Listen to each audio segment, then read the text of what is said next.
মাত্র 21 মাস পরে পদত্যাগ।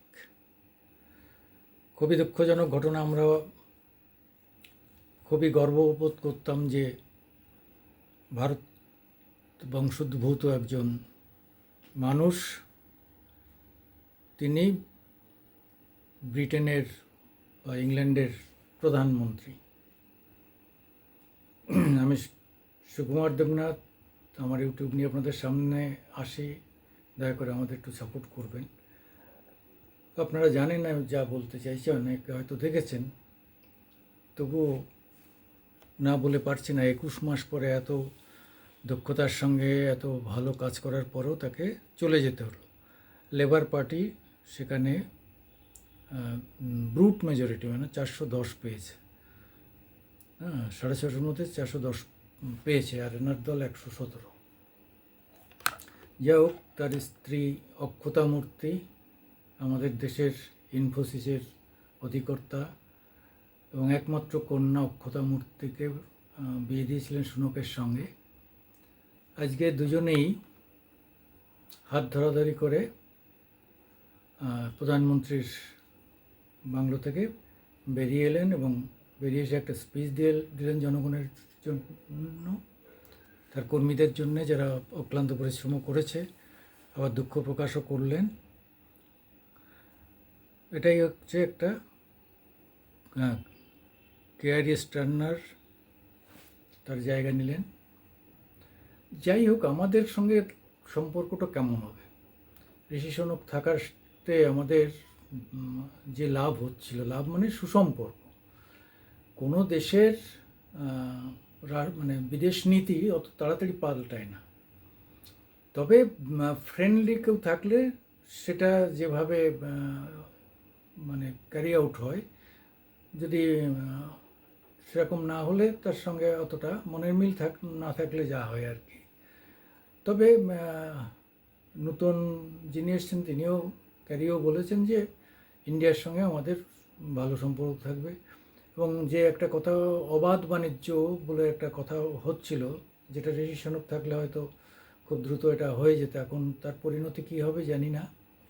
যে ইউরোপের সঙ্গে ভারতের একটা ওপেন বাণিজ্যের সুযোগ ছিল, ওদের জিনিসও আমরা সরাসরি পেয়ে যেতাম, আমাদের জিনিস ওরা সরাসরি পেয়ে যেত। এতে একটা বাণিজ্য লেনদেনের সুযোগ থাকতো এবং সেই সুযোগে মানুষের মধ্যে আদান প্রদান এবং ভালো মন্দের একটা সুসম্পর্ক গড়ে উঠতো, যেটা আমাদের সত্যি কাজ দিত।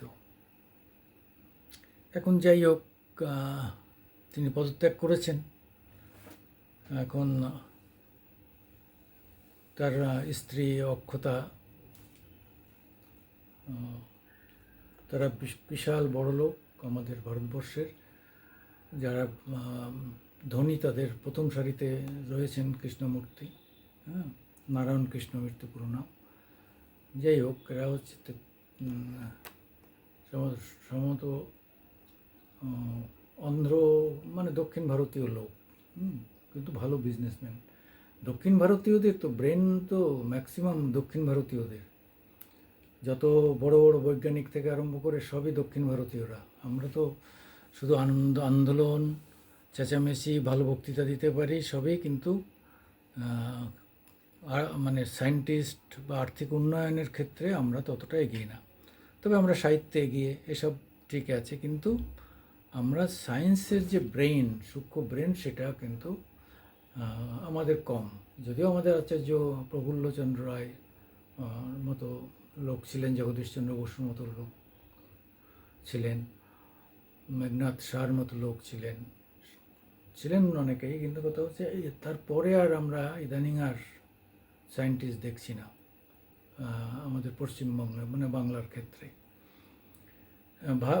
বাংলাদেশেও দু একজন উঠছে, তারা সায়েন্সের ভালো অবদান রাখছে, কিন্তু আমরা পশ্চিমবাংলা ভীষণ পিছিয়ে পড়েছি। তার একটাই কারণ, আমাদের শিক্ষা ব্যবস্থা খুব এলোমেলো।